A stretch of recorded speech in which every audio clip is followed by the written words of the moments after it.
भीड़ में खोया आदमी, लीलाधर शर्मा पर्वतीय। प्रस्तुत पाठ जनसंख्या वृद्धि और पर्यावरण प्रदूषण के विषय पर है।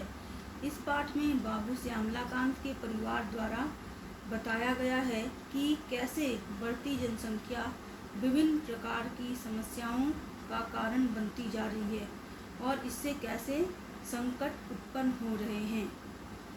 लेखक के एक सज्जन, परिश्रमी, ईमानदार तथा उदार हृदय मित्र श्यामलाकांत व्यक्तिगत जीवन में लापरवाह हैं। उनके 6 से अधिक बच्चे हैं।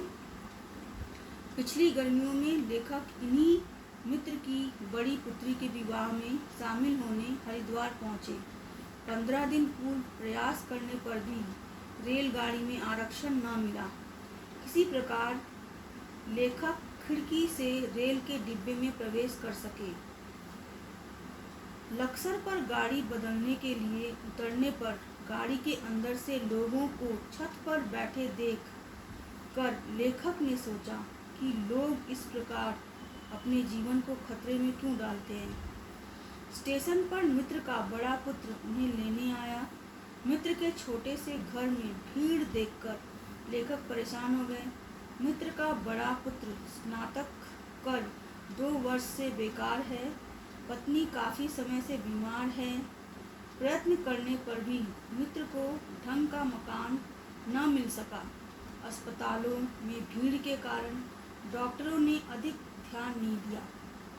15 दिन पहले प्रयत्न करने पर भी दर्जी ने शादी के कपड़े समय पर सिल देने में असमर्थता प्रकट की।